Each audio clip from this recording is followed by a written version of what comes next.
हमारे पूर्व सहकारिता मंत्री एवं मधुबन विधानसभा के माननीय विधायक राणा रणधीर सिंह स्कूल के स्थापना दिवस के अवसर सभा को पर संबोधन कर रहे हैं। प्रदेश भर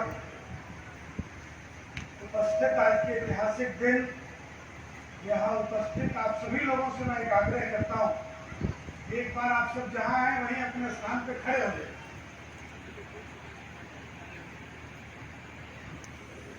और आज इस विशेष दिन के हम सबके अभिभावक बिहार विभूति स्वर्गीय सीताराम बाबू के सम्मान में माता सरस्वती के प्रांगण में और आज माता सरस्वती के वरद पुत्र के रूप में उपस्थित हैं आदरणीय श्रद्धेय स्वयं प्रकाश जी। इन तीनों के लिए एक बार जोरदार ताली आप सब बजाएं।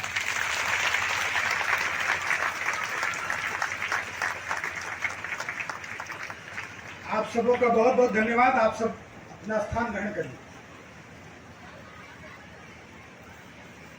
आज हम सब लोगों के लिए बड़ा विशेष दिन है, बड़ा ऐतिहासिक दिन है। और ये 10 अप्रैल 2011 जब भी हम इस परिसर में आते हैं और समारोह में, तो वो अनायास याद आता है जब विश्वविद्यालय के प्रथम स्थापना वर्ष पर स्वर्गीय सीताराम बाबू ने जो अपने विजन को रखा था, उनके मन में और उनके मन में जो सपना था उसको भी उन्होंने रखने का काम किया। और इस कार्यक्रम में उसी की आज 14वीं वर्षगांठ कह लीजिए या स्थापना दिवस कह लीजिए, उसके अवसर पर उपस्थित बिहार के शिक्षा जगत में, मीडिया जगत में, प्रिंट में, इलेक्ट्रॉनिक मीडिया में, और ठीक कहा आदरणीय रविंद्र जी ने, कथा लेखन में, पुस्तक लेखन में नया कीर्तिमान स्थापित करने वाले, और न केवल अपनी कलम से बल्कि अपने आचरण से, अपने वचन से भी, ऐसे आदरणीय स्वयं प्रकाश जी आज हम सब लोगों के बीच उपस्थित हैं। हमारे अनुमंडल के लोकप्रिय अनुमंडल पदाधिकारी, जिन्होंने लोगों की सेवा करके, लोगों से के साथ इस तरह का फ्रेंडली बिहेवियर करके कि किस तरह से प्रशासनिक पदाधिकारी को काम करना चाहिए। अभी 2 दिन पहले मोतिहारी के कलेक्टर साहब का भी तबादला हुआ। कलेक्टर साहब का भी 3 वर्ष से ज्यादा हो गया था, लेकिन मुझे लगता है कि उनके तबादले के बाद भी लोगों को लगता था कि भाई कलेक्टर साहब थोड़े दिन और रह जाते। तो उनकी जो कार्यशैली थी, उसी प्रकार यहाँ कुमार रविंद्र जी ने जो अपनी कार्यशैली विकसित की है, जन सेवा में जो एक नया अध्याय भी जोड़ा है और लोगों की सेवा, लोगों के कार्य जिस तत्परता से करते हैं, तो पकड़ीदयाल मंडल की जनता तो इसके प्रति एक तो प्रसन्नता का और आभार का भाव रखती ही है। उसके मन में भी ये भाव रहता है कि ज्यादा से ज्यादा समय तक रविंद्र जी रहें और यहाँ लोगों की सेवा करते रहें। ऐसे सक्षम और यशस्वी पदाधिकारी श्री कुमार रविंद्र जी,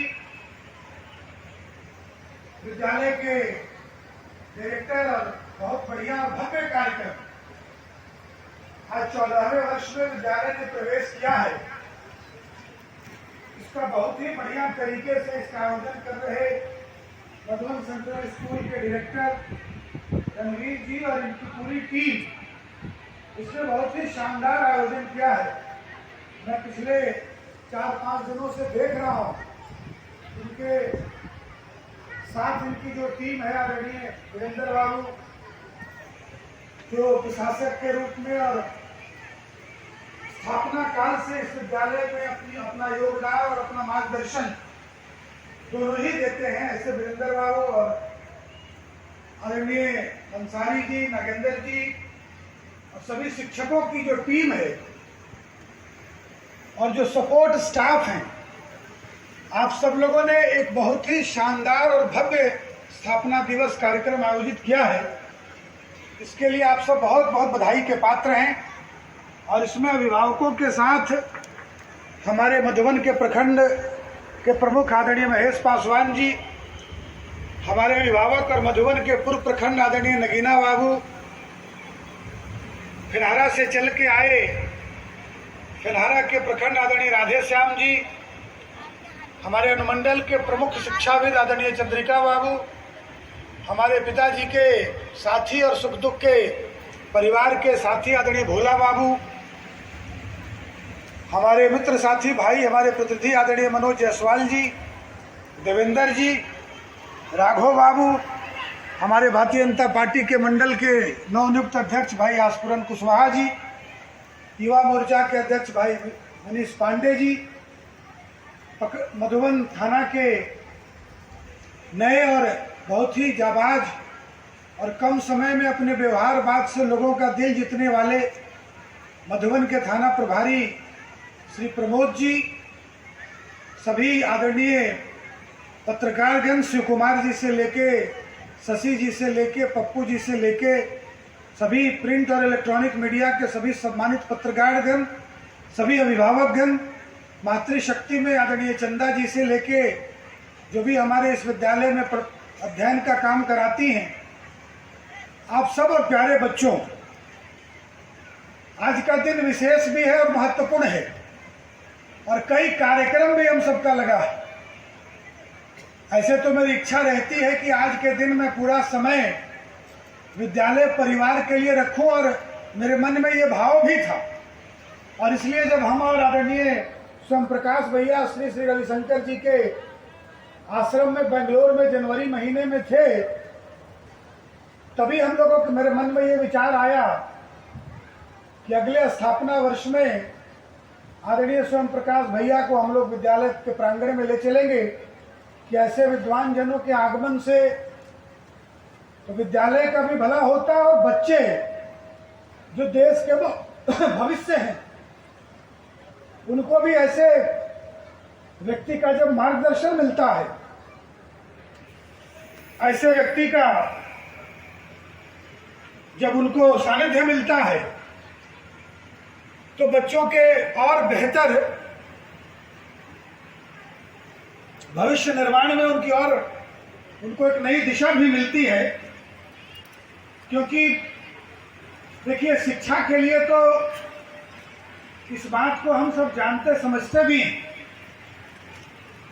कि शिक्षा व्यक्ति को न केवल बुद्धिमान बनाता है बल्कि उसको लीडर और साहसी भी बनाता है। और ये जो एक व्यक्तित्व का जो निर्माण होता है, जो चरित्र का निर्माण होता है, तो ये शिक्षा ही एक ऐसा माध्यम है जिससे बड़ी से बड़ी मुसीबतों का, बड़ी से बड़ी परेशानियों का सामना व्यक्ति बड़े सहज भाव से करता है। ये ताकत और शक्ति व्यक्ति को शिक्षा के माध्यम से मिलती और इसलिए इस बात को कहा गया कि शिक्षा एक ऐसा वृक्ष है जो दिल में उगता है, दिमाग में पलता है और जबान से फल देता। और हम सब लोगों में, जिसको दिनकर जी ने बहुत सुंदर अपनी पंक्तियों के माध्यम से कहा कि गुण बड़े एक से एक प्रखर हैं छिपे मानवों के भीतर, गुण बड़े एक से एक प्रखर हैं छिपे मानवों के भीतर, मेहंदी में जैसे लाली है वर्तिका भी चुजियाली है, बत्ती जो नहीं जलाता है रोशनी नहीं वह पाता है। तो एक माध्यम होता है विद्यालय, शिक्षा, विद्यालय परिवार आपको एक प्लेटफॉर्म देता है जिसमें समाज निर्माण और व्यक्ति निर्माण हम सबको बेहतर तरीके से हम उसमें कर सकते हैं। आदरणीय रविंद्र जी ने बहुत अच्छी चीजें कही और एक बहुत सुंदर बात कही कि देखिए, देश और राष्ट्र में बड़ा फर्क होता है और आज सभी अभिभावकों को, आदरणीय शिक्षक गण को, विद्वान जन को भी ये बात समझना चाहिए कि देश और राष्ट्र में क्या फर्क होता है। देखिए, देश के लिए क्या चाहिए? देश चलाने के लिए, देश बनाने के लिए आपको संविधान चाहिए, एक जुडिशरी सिस्टम चाहिए, एक मिलिट्री का, आर्मी का सिस्टम चाहिए। देश बनता है, देश चलता भी है, लेकिन राष्ट्र बनाने के और राष्ट्र के निर्माण के लिए राष्ट्र कैसे बनता है? राष्ट्र बनता हमारी संस्कृति से, हमारी सभ्यता से, हमारी विरासत से। और जो ये भारत राष्ट्र रहा है, जिसका इतना गौरवशाली अतीत है, 5000 वर्ष पुरानी संस्कृति, व्यक्ति से व्यक्ति को जोड़ने वाली संस्कृति, आत्मनिर्भरता की संस्कृति, जिसने हमारे समाज को और हमारे समाज के नौनिहालों को, और समाज के नौनिहाल कौन होते, जो आज हमारे बच्चे बैठे हैं, यही समाज का और देश का निर्माण करते। तो जो संस्कार, जो शिक्षा और जो व्यवस्था आज आप उनके हृदय में डालते हैं, जिसको कहा कि शिक्षा एक ऐसा वृक्ष है जो दिल में उगता है, दिमाग में पलता है और जबान से फल देता है, तो इसी का प्रकटीकरण होता है। और आने वाले समय में हमारे ही बीच से बैठा कोई बच्चा कभी कल को साइंटिस्ट हो जाता है, कोई कलाम साहब जैसा हमको रॉकेट साइंस में देश को नई तकनीक देता है, कोई बिपिन रावत जैसा सीडीएस बन जाता है, कोई बड़ा प्रशासनिक पदाधिकारी बनता है, कोई पुलिस का बड़ा पदाधिकारी बनता है, कोई बड़ा लेखक बनता है। तो ये जो बड़ी संभावना रहती है बच्चों के, ये इसलिए मित्रों आज शिवखेड़ा सर की भी चर्चा हुई और आदरणीय सोम प्रकाश भैया बैठे हैं, तो इनकी जानकारी के लिए बताएं कि आदरणीय हरिवंश जी का भी आगमन विद्यालय परिसर में शुरू के दिनों में हुआ और उनका भी आशीर्वाद और मार्गदर्शन विद्यालय को मिलता रहा है। तो ये भी मैं समझता हूं कि मधुबन सेंट्रल स्कूल के लिए बड़े सौभाग्य का विषय है।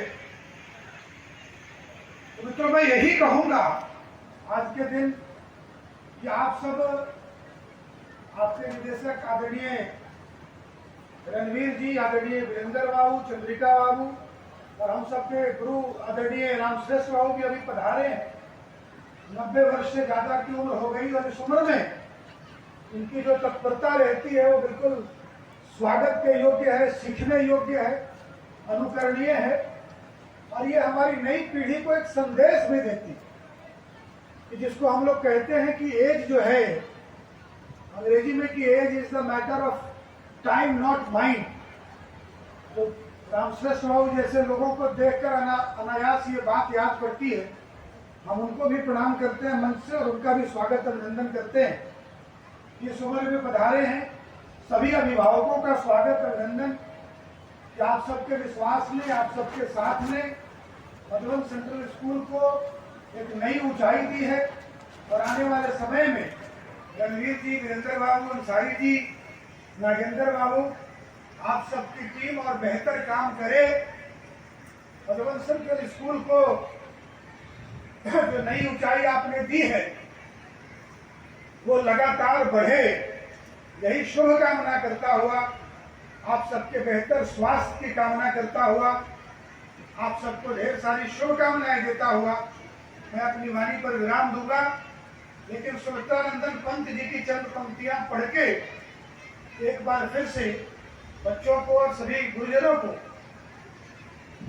एक बार आपके अंदर छिपी संभावनाओं से आपका परिचय कराते हुए अपनी वाणी पर विराम दूंगा।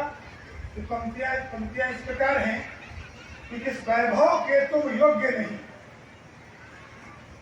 किस वैभव के तुम योग्य नहीं, कब कौन तुम्हें सुख भोग्य नहीं, संभलो न कि सुयोग्य न जाए चला, कब व्यर्थ हुआ सदुपाय भला, समझो न जग को निराश अपना, तथाप प्रशस्त करो अपना, जगदीश्वर है अवलंबन को, न रहो न निराश करो मन को। बहुत ही उत्साह के साथ आपने जो यात्रा शुरू की स्वर्गीय सीताराम बाबू ने, जो हमको राह दिखलाई, इसको और आगे ले जाइए। आपने +2 स्तर का विद्यालय बनाया है। आदरणीय विनय बाबू बैठे हैं, वीरेंद्र बाबू बैठे हैं, लाल बाबू जी बैठे हैं। आप सब इसको और आगे ले जाएं और सीताराम बाबू के नाम से बड़ा विश्वविद्यालय बने और हमारा जो मधुबन क्षेत्र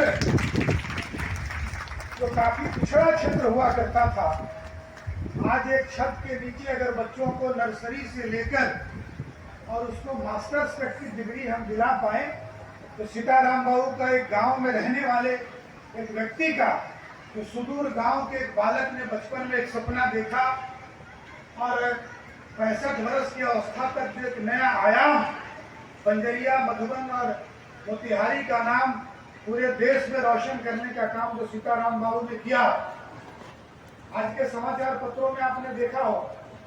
और मुझे स्वयं प्रकाश भैया के हाथ में दैनिक भास्कर अखबार मिला, उसमें 13 वर्ष के बच्चे ने उसकी माँ को लिखना पढ़ना नहीं आता, तो उसने अपनी माँ के लिए एक ऑडिबल अखबार बना दिया और आज इस विद्यालय का 13 वर्ष पूरा हो रहा है। तो मैं समझता हूं, इसलिए मैंने कहा कि बड़ा विशेष दिन है, बढ़िया संयोग है, आप सब आए हैं। आप जरूर स्वयं प्रकाश भैया को सुनिएगा। मैं भी सुनना चाहता था, लेकिन एक और कार्यक्रम है तो मुझे तो इसका लाभ नहीं मिल पाएगा, लेकिन आप सब जरूर सुनिए। निश्चित रूप से उनके आगमन से और उनके मार्गदर्शन से विद्यालय को एक नई दिशा मिलेगी, ऐसा मेरा विश्वास है। आप सबों को बहुत सारा धन्यवाद, अनेक धन्यवाद देते हुए, अनेक शुभकामनाएं देता हुआ आप सबको प्रणाम करता हुआ अपनी वाणी पर विराम देता हूँ। बहुत बहुत धन्यवाद। जय हिंद, जय Bharat, Vande Mataram.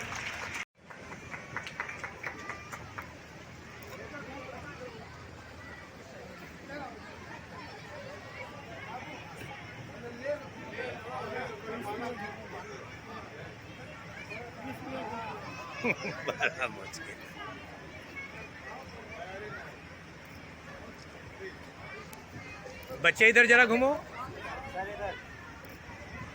Congratulations, Sakshi Kumari of class 5A. Can we hear a round of applause for Sakshi?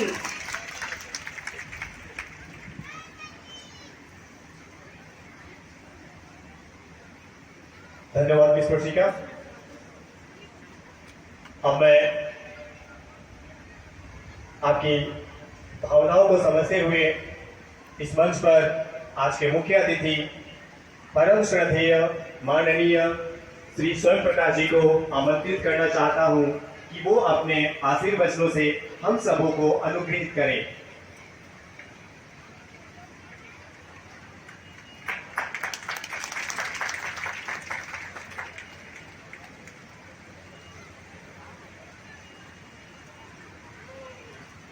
ओम श्री सद्गुरुवे नमः। सबसे पहले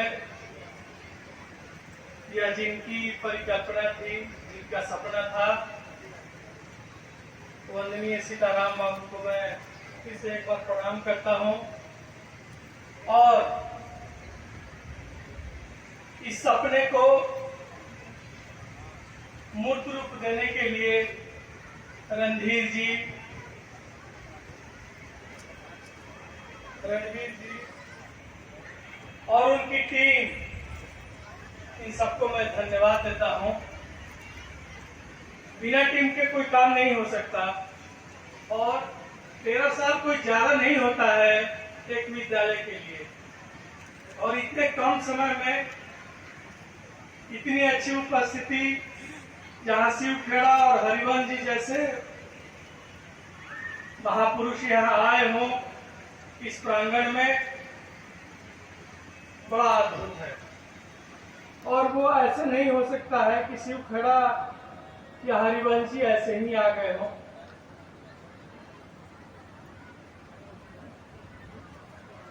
मैं सारी बातें हमारे एसडीओ साहब, भाई रणधीर जी, रणवीर जी सब कह चुके हैं। मेरे लिए कुछ शेष बचा नहीं है कहने के लिए। शिक्षा के बारे में पंत जी को, दिनकर जी को और संस्कृत वेद पुराण वाङ्मय से एसडीओ साहब ने जो कहा वो बहुत ही अमूल्य बातें हैं। फिर भी मैं आपको 3 चीजें बताना चाहता हूं। ये तीनों चीजें जो हैं वो बहुत ही प्रचलित चीजें हैं। इसमें मेरा कुछ नहीं है, बाद में जो मैं विश्लेषण करूंगा वो बताऊंगा। मानो गुलाब का बाग है जिंदगी। जितने फूल खिलते हैं उससे कहीं ज्यादा कांटे हर पल चुभने को तैयार रहते हैं। जिंदगी जीने के लिए या फूल सहेजने के लिए कांटों से बचने का सलीका आना चाहिए। जो लोग अपनी जिंदगी में ज्यादा फूल चुनते हैं उन्हें ही आगे कांटों का इलाज आता है। बिहार में पले बढ़े वह बंगाली युवा भी बिल्कुल ऐसे ही थे। जिंदगी में फूल चुनने में माहिर, कांटों की अधिकता थी, लेकिन जब फूल ही चुनने की आदत डाल ली हो तो भटकने की गुंजाइश कहाँ है। क्या आप बता सकते हैं मैं किसके बारे में बोल रहा हूँ? मैं एक ऐसे व्यक्ति के बारे में बोल रहा हूँ जिसका सबका इस मोतिहारी से रहा है। कलकत्ता में मेडिकल कॉलेज में दाखिला मिल गया था। पटना, मुंगेर और मोतिहारी पीछे रह गए। पिताजी साल भर कुछ पैसे भेजते रहे, बाद में घर से कुछ भी आना बंद हो गया। किसी तरह छात्रवृत्ति का इंतजाम हुआ, तो अभी तय हो गया कि किसी तरह छात्रवृत्ति का इंतजाम हुआ कि पढ़ाई में कभी 20 से 19 होने का गुंजाइश नहीं रहे। महानगर कलकत्ता बहुत खर्च कराता था, तो खुद को सिर्फ पढ़ाई तक समेट लिया। निगाह बार बार कलकत्ता मेडिकल कॉलेज के डिसेक्शन हॉल में लगे शिलालेख पर चली जाती थी, जिस पर लिखा था तुम्हें जो भी करने को मिले अपनी पूरी शक्ति से करना। वो हर पल यही करते थे।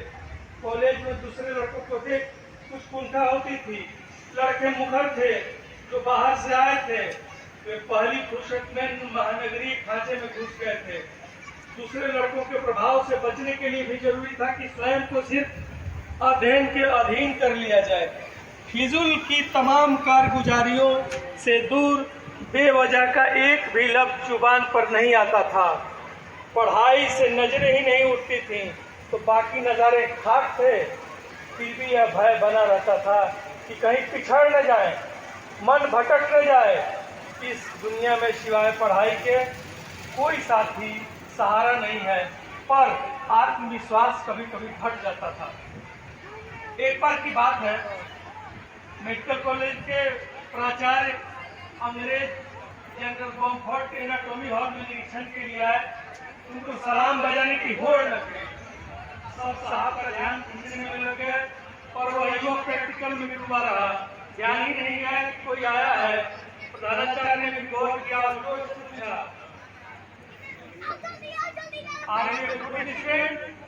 छात्र की नजरें उठी और समझ नहीं आया कि क्या जवाब है। तब प्राचार्य के साथ शिक्षक ने बताया कि अब प्रतिभावान छात्र डॉक्टर विधान चंद्र राय है। प्रधानाचार्य का चेहरा क्यों उठा, जैसे शिक्षक का अच्छे छात्र को देखकर खिलता है। दूसरे ही पल प्रधानाचार्य गंभीर हो गए और छात्र का उत्साह बढ़ाते हुए बोले, हमें तुमसे बड़ी उम्मीदें हैं।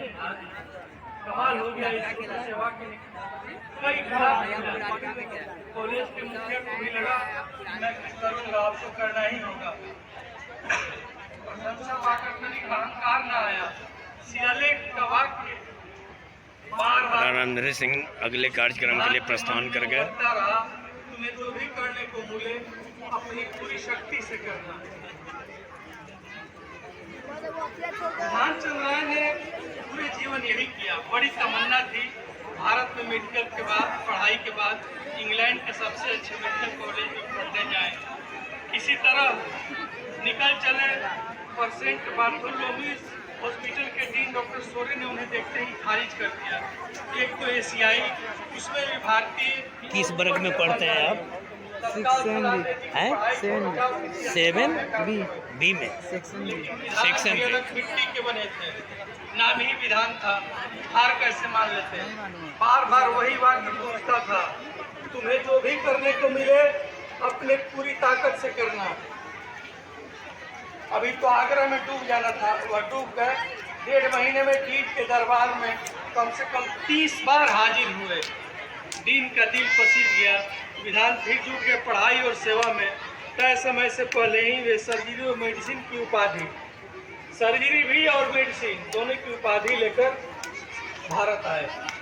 उपाधि सौंपते हुए डीन साहब की आंखों में लाज का छलछला आया। उन्होंने बधाई देते हुए कहा, जब आप मेरे पास पहली बार आए तभी आपको इस संस्थान में प्रवेश देने के लिए अपने आचरण पर मुझे वास्तव में बहुत शर्म आ रही है। जाइए, आगे जब भी आप किसी छात्र को मेरे अपने पत्र के साथ भेजेंगे तो मेरा वादा है कि मैं सवाल नहीं करूंगा। सोचिए, एक लड़का जो विदेश से पढ़ के आता है जिस कॉलेज से, उसके लिखने पर, उसके रिकमेंडेशन पर वहाँ एडमिशन की परंपरा चली। भारत में चिकित्सा सेवा की नींव रखने वाले भारत रत्न डॉक्टर विधान चंद्र राय, 1882 में उनका जन्म हुआ था और 1962 में वो महाप्रयाण कर गए। उनका कोई सानी नहीं है। वे गांधी जी के चिकित्सक रहे, राजेंद्र बाबू के चिकित्सक रहे, 14 साल पश्चिम बंगाल के मुख्यमंत्री रहे, पर कभी अपनी नींव नहीं भूले। गरीब छात्रों की मदद से पीछे नहीं हटे। वह बताते थे कि सेवक को कैसा होना चाहिए, एक हृदय जो कभी कठोर न हो, एक स्वभाव जो कभी न थके और एक स्पर्श जो कभी दर्द न दे। साथियों, मैं यह बात विधान बाबू के बारे में इसलिए कह रहा था कि उन्होंने अपने डिसेक्शन हॉल में 2 पंक्ति जो लिखी हुई थी उसको उन्होंने नहीं भूला और उसका अपना जीवन सूत्र बना लिया, और जिसके चलते विधान बाबू मॉडर्न आर्किटेक्ट ऑफ बंगाल कहे जाते हैं। बंगाल में जो औद्योगिक क्रांति आई, आज़ादी के बाद जो नए शहर बसे, दुर्गापुर, आसनसोल, कलकत्ता में विधाननगर, वो सब उनका ही दिया हुआ है। दुर्गापुर,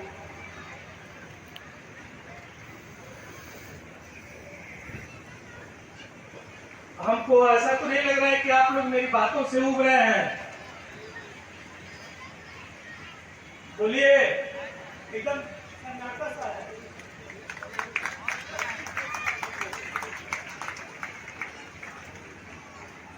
मैं 2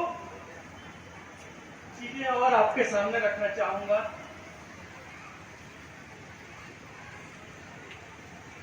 एक आदमी जब 31 साल का था तो बिजनेस में फेल हो गया। 32वें साल में वो चुनाव हार गया। 33वें साल में फिर उसने बिजनेस के लिए ट्राई किया लेकिन सफल न हो सका। 35वें साल में उनकी पत्नी का निधन हो गया। 36वें साल में उनका नर्वस ब्रेकडाउन हो गया। 33वें साल में वो फिर चुनाव लड़े पर हार गए। 48वें साल में भी वो चुनाव लड़े, कोशिश की, हार गए। पर 55वें साल में उन्हें चुन लिया गया। 56वें साल में उन्होंने वाइस प्रेसिडेंट का चुनाव लड़ा और हार गए। अब आप समझ गए होंगे। 59वें साल में फिर से उन्होंने सीनेट के लिए चुनाव लड़ा और एक बार फिर वो हारे। लेकिन 1860 में वो आदमी अमेरिका का 16वां राष्ट्रपति बना, अब्राहम लिंकन। लिंकन एक संघर्ष का नाम है। लिंकन उस व्यक्तित्व का नाम है जिसने अमेरिका जैसे देश से और दुनिया से सबसे पहले दास प्रथा को हटाने का काम किया।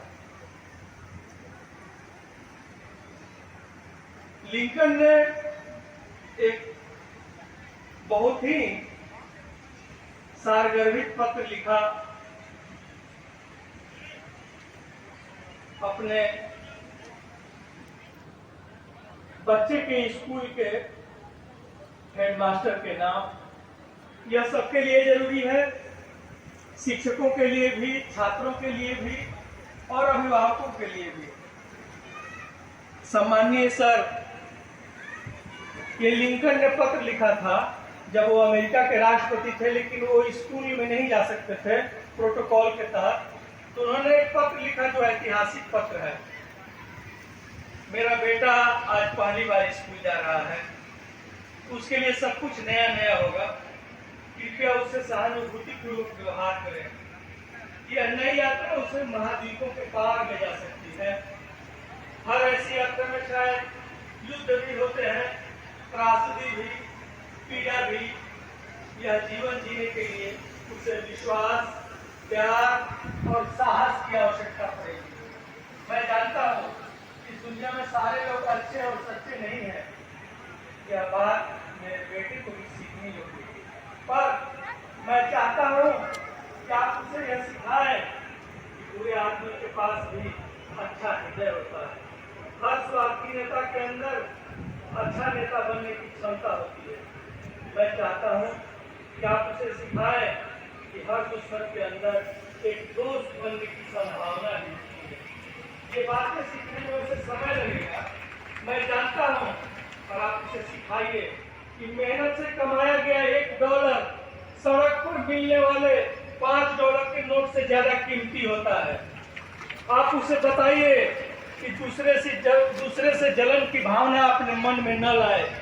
आप उसे किताबें पढ़ने के लिए तो कहिएगा ही, पर साथ ही उसे आकाश में उड़ते पक्षियों को, धूप में हरे भरे मैदानों में खिले फूलों पर मंडराती तितलियों को निहारने की याद भी दिलाते रहिएगा। मैं समझता हूँ ये बातें उसके लिए ज्यादा काम की है।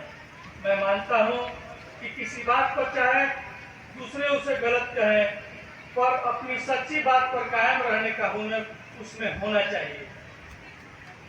दयालु लोगों के साथ नम्रता से पेश आना और बुरे लोगों के साथ सख्ती से पेश आना चाहिए। दूसरों की सारी बातें सुनने के बाद उसमें से काम की चीजों का चुनाव कर उसे इन्हीं दिनों में सीखना होगा। आप उसे बताना मत भूलिएगा कि उदासी को किस तरह प्रसन्नता में बदला जा सकता है, और उसे यह भी बताइएगा कि जब कभी रोने का मन करे तो रोने में शर्म बिल्कुल न करे। मेरा सोचना है कि उसे खुद पर विश्वास होना चाहिए और दूसरों पर भी, तभी तो वह एक अच्छा इंसान बन पाएगा। ये बातें बड़ी हैं और लंबी भी, पर आप इनमें से जितना भी उसे सिखा पाए उतना उसके लिए अच्छा होगा। अभी मेरा बेटा बहुत छोटा है और बहुत ही प्यारा है। एक पत्र मैं और आपको